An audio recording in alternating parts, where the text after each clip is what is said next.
এবারের world test championship ফাইনালটা এতই বিদ্যুৎ গতিতে এগোচ্ছে, যদি বাই চান্স কোনো কারণে খেলাটা আজকে মানে এই থার্ড ডেতেও শেষ হয়ে যায়, এতটুকু অবাক হওয়ার মতো কিছু থাকবে না। এর মূল কারণই হচ্ছে অত্যন্ত দ্রুত গতিতে উইকেটের পতন। 14 উইকেটের পতন ঘটেছিল প্রথম দিনের খেলায়, দ্বিতীয় দিনও অ্যাট দ্য সেম টাইম ওই 14 উইকেটেরই পতন ঘটলো। মানে হিসাব মতো 40 উইকেটের খেলায় 28 উইকেটের পতন ইতিমধ্যেই ঘটে গেছে, আর 12 উইকেটের খেলা বাকি রয়েছে। তো সেই কারণেই বলছি মানে যেটা মানে পতন হয়ে যাওয়ার খুবই সম্ভাবনা এই থার্ড ডেতেই রয়েছে। যদি বাই চান্স কোনো কারণে ব্যাটারদের অবিশ্বাস্য বা অলৌকিক পারফরমেন্সে যদি তারা সার্ভাইভ করে যেতে পারে ক্রিজে, সেটা দু দলের ব্যাটারদের কথাই বলছি, কিংবা ইভেন যদি ওই খারাপ আলো কিংবা বৃষ্টির পূর্বাভাসের কারণে যদি খেলা কিছুক্ষণ বন্ধ থাকে বা ওই জায়গায় টাইম ওয়েস্ট হয়, তবেই একমাত্র হয়তো বা গিয়ে চতুর্থ দিন খেলাটা গড়ালেও গড়াতে পারে। নাহলে কিন্তু এই জায়গা থেকে আমি খুব একটা এই ফোর্থ ডেতে খেলা গড়ানোর সম্ভাবনা দেখছি না বললেই চলে। তো এই জায়গায় সেকেন্ডের খেলাটা যখন শুরু হলো, ওই তেম্বা বাভুমা আর ডেভিড বেডিংহ্যাম তারা ইনিংসটা শুরু করেছিলেন ওই 43-4 ওই অবস্থায়। ওই জায়গায় কিন্তু এই দুই ব্যাটারের মধ্যে একটা চমৎকার পার্টনারশিপ গড়ে ওঠে। দুজনেই মানে ওই আগের দিনের ব্যর্থতা কাটিয়ে মানে সুন্দর গতিতে ব্যাটিং করছিলেন। পার্টিকুলারলি মানে বাভুমার কথা বলতে হবে, একদম তিনি যেন সামনে থেকে লিড করছিলেন ব্যাট হাতে।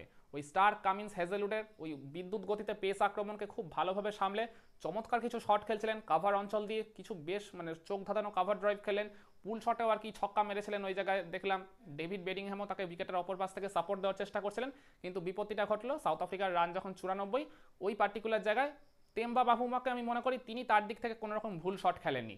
একদম ওভার পিচ ডেলিভারিটা কামিন্সের ওই পার্টিকুলার বলটায় তিনি চমৎকার একটা কাভার দিয়ে আর কি শট খেলেছিলেন। তার আগেও বেশ কিছু শট ওই অঞ্চল দিয়ে খেলেছেন, কিন্তু ওই জায়গায় শর্ট কভারে ফিল্ডিং করা মার্নাস লাবুসেন একটা এক্সট্রাঅর্ডিনারি ক্যাচ ওই জায়গায় পিক করেছে বলে আমি মনে করি। তো আনফর্চুনেটলি ওই জায়গায় আউট হয়, ওই তেম্বা বাভুমাকে ফেরত যেতে হলো 36 রান করে।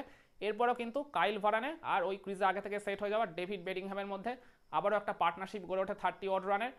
এই দুজন যখন ব্যাটিং করছিল তখনও কিন্তু মনে হচ্ছিল না যে মানে সাউথ আফ্রিকার ইনিংসটা এত দ্রুত শেষ হয়ে যেতে পারে। দুজনকে কিন্তু বেশ কমফোর্টেবল লাগছিল। ইভেন তখন মনে হচ্ছিল যে ফার্স্ট দিন তো ব্যাটাররা সেভাবে সার্ভাইভই করতে পারেনি দু দলের কোনো ব্যাটারই।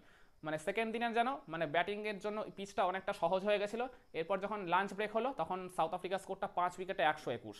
মানে হিসাব মতো প্রথম সেশনে সাউথ আফ্রিকা 78 রানটা তুলে ফেলে মাত্র ওই একটা উইকেট খুইয়ে। মানে ওভারঅল সেশনটা পুরো সাউথ আফ্রিকারই ছিল বলতে পারেন। কিন্তু এরপর পোস্ট লাঞ্চ ব্রেকেই মানে বলতে গেলে যত বিপত্তিটা ঘটে গেল, মাত্র 17 রানের মধ্যে শেষ 5টা উইকেট খুইয়ে ফেলো সাউথ আফ্রিকা। ওই জায়গায় প্যাট কামিন্সের ওই 52 নম্বর ওভারটাই বলতে গেলে ওই জায়গায় দায়ী। তিনি প্রথমে ওই কাইল ভারানে, যিনি আর কি ক্রিজে সেট হয়ে গেছিলেন 13টা রান করে, তার উইকেটটা প্রথমে তুলে নিয়েছিলেন। মানে ওই জায়গায় একটা মানে কাইল ভারানে এগেনস্টে আপিল করেছিলেন, আম্পায়ার প্রথমে আউট দেননি। কামিন্স ওটাকে আর কি আপিল করতে করতে তার সাথে একটা ধাক্কা লাগে। তো যাই হোক ওই জায়গায় একটা মানে কিছুটা আর কি বিতর্ক তর্ক হয়েছিল, কিন্তু তারপরে রিভিউতে ওইটা আর কি কাইল ভারানের ডিসিশনটাকে আর কি মানে চেঞ্জ করলো অস্ট্রেলিয়া। তো ভারানে আর কি ওই মানে 32 রানের জুটিটা গড়ে দিয়ে তিনি ব্যক্তিগতভাবে 13 রান করে আউট হয়ে গেলেন। আর এর ঠিক দুবল পরেই মার্কো জনসনের উইকেটটাও তুলে নেন এই প্যাট কামিন্স। ওই সেম ওভারেই একটা কট অ্যান্ড বল তিনি করে দিয়েছিলেন। আর কামিন্স এর ঠিক পরের ওভারে মানে ইনিংসের ওই 56 নম্বর ওভারে এসে তিনি আরেকটা উইকেট তুলে নিলেন ওই মানে ক্রিজে পুরোপুরি সেট হয়ে যাওয়া ডেভিড বেডিংহ্যামকে ফিরিয়ে দিয়ে। আর এরপর পরের 2 ওভারে আরও 2টা উইকেট চলে যায় সাউথ আফ্রিকার। তার মধ্যে কেশব মহারাজ, যিনি টুকটাক ব্যাটিং করতে পারতেন, তিনি ওই জায়গায় কাগিসো রাবারের সাথে একটা ভুল বোঝাবুঝিতে রান আউট হয়ে যান। আর এরপর মানে লাস্ট উইকেটটাও তুলে নেন ওই প্যাট কামিন্সই। মানে বলতে গেলে প্যাট কামিন্স একার হাতেই একবারে দায়িত্ব নিয়ে পুরো ছাড়খাড় করে দেন সাউথ আফ্রিকার ওই ফার্স্ট ইনিংসটাকে। ওই জায়গায় মাত্র 138 রানে অল আউট হয়ে গেল সাউথ আফ্রিকা। এরপর সেকেন্ড ইনিংসে যখন অস্ট্রেলিয়া ব্যাটিং করতে নামলো, তাদের ওই ওপেনিং প্লেয়ার মার্নাস লাবুসেন আর উসমান খোয়াজার মধ্যে 26 রানের একটা জুটি গড়ে উঠেছিল। মানে প্রথম 10 ওভার তারা সার্ভাইভ করেও গেছিল, কিন্তু বিপত্তিটা ঘটলো ওই 11 নম্বর ওভারে কাগিসো রাবাটা বল করতে এসে তিনি একদম ওই ফার্স্ট ইনিংসে যেভাবে আর কি উসমান খোয়াজাকে ফিরিয়েছিলেন ওই একদম সেম করিডোরের একটা ডেলিভারিতে, তো 6 রান করে তিনি আউট হয়ে গেল। মানে এরপর ওই ঠিক সেম ওভারেই ওই 2 বলের মধ্যেই কাগিসো রাবাটা আবারও তুলে নেন ওই ক্যামেরন গ্রিনের উইকেটটা। মানে একদম মনে হচ্ছিল যেন প্রথম ইনিংসের রিপিটেশন দেখছি। ক্যামেরন গ্রিন তো কোনো রানের খাতাই খুলতে পারেননি বলতে গেলে। এরপর টি ব্রেক ডাকা হয়। অস্ট্রেলিয়া স্কোরটা যখন 2 উইকেটে 32, মার্নাস লাবুসেন আর স্টিভ স্মিথ তখন ব্যাটিং করছিলেন। এরপর মানে টি ব্রেক হয়ে যাওয়ার পর লাস্ট সেশনের খেলাটা যখন শুরু হলো, এই দুজনের মধ্যে আবার একটা কিন্তু 16 রানের মতো জুটি গড়ে উঠেছিল। স্টিভ স্মিথ তিনি কাউন্টার অ্যাটাক করছিলেন, একটা বাউন্ডারিও নেগোশিয়েট করে দিয়েছিলেন। মার্নাস লাবুসেন কিন্তু শুরুর দিকে একটা দুটো বাউন্ডারি মেরে তিনি কিন্তু সেট হয়ে গেছিলেন ক্রিজে, কিন্তু মার্কো জনসন বল করতে এসে ঠিক ওই একইভাবে ফার্স্ট ইনিংসের মতোই এই লাবুসেনের উইকেটটা তুলে নেন একটা সূক্ষ্ম আউটসাইডে হয়ে। ওই জায়গায় তিনি উইকেট কিপারের হাতে ক্যাচ দিয়ে আউটটা হয়ে যান। আর এর ঠিক ভেরি নেক্সট ওভারে লুঙ্গি এনগিডি তার একটা বলতে গেলে সামনের দিকে লেংথের ডেলিভারিতে আমি বলবো ডেফিনেটলি ওই জায়গায় আনফর্চুনেট স্টিভ স্মিথ মানে তিনি একটা আনইভেন বাউন্সার শিকার হয়ে এলবিডাব্লিউ হয়ে গেলেন। আম্পায়ার প্রথমে আউট না দিল, ওই সাউথ আফ্রিকা রিভিউ নিয়েছিল, তো দেখা গেলো রিভিউতে ওটা পুরোপুরি ক্লিন, ওই এলবিডাব্লিউ হয়ে গেছিলেন স্টিভ স্মিথ। যার ফলে তিনি মাত্র 13টা রান করে আউট হয়ে যান। অস্ট্রেলিয়ার স্কোরটা হয়ে যায় 4 উইকেটে 48। এরপর বাউ ওয়েবস্টার আর ওই ট্রাভিস হেডের মধ্যে একটা 16 রানের জুটি গড়ে উঠেছিল। দুজনেই 9টা করে রান করে ফেলেছিলেন, একটা বাউন্ডারি ওই জায়গায় নেগোশিয়েট করে ফেলেছিলেন, ওই জায়গায় বাউ ওয়েবস্টারকে ফিরিয়ে দিয়েছিলেন এই লুঙ্গিসানি এনগিডি। আর এর ঠিক পরের ওভারই বলতে গেলে ওয়ান মুল্ডার অ্যাটাকে এসে তুলে নেন ওই ডেঞ্জারাস ট্রাভিস হেডের উইকেটটা। তার একটা ইনকামিং ডেলিভারিতে ওই জায়গায় ইনসাইডেজ হয়ে পুরোপুরি তিনি বোল্ড হয়ে যান। তো যার ফলে মাত্র 66 রানের মধ্যে 6টা উইকেট খুইয়ে অস্ট্রেলিয়া তখন বলতে গেলে টোটালি ব্যাকফুটে চলে যায় ম্যাচ থেকে। এরপর প্যাট কামিন্স ক্রিজে আসেন, তিনি কিন্তু এসেই একটা বাউন্ডারি নেগোশিয়েট করে ফেলেছিলেন। তিনি বুঝেই গেছিলেন যে এখানে ওই ডিফেন্স করে এই পার্টিকুলার উইকেট আর বেশিক্ষণ সার্ভাইভ করা যাবে না। তিনি কিন্তু চালিয়ে খেলছিলেন, কিন্তু ওই চালিয়ে খেলাটা খুব বেশিক্ষণ টিকলো না। ওই 2 ওভারের মধ্যেই লুঙ্গিসানি এনগিডি আবারও অ্যাটাকে ফিরে এসে তিনি তুলে নেন ওই প্যাট কামিন্সের উইকেটটা। একটা চমৎকার সামনের দিকে লেংথের ডেলিভারিতে ওই জায়গায় তিনি পুরোপুরি ভরকে যান।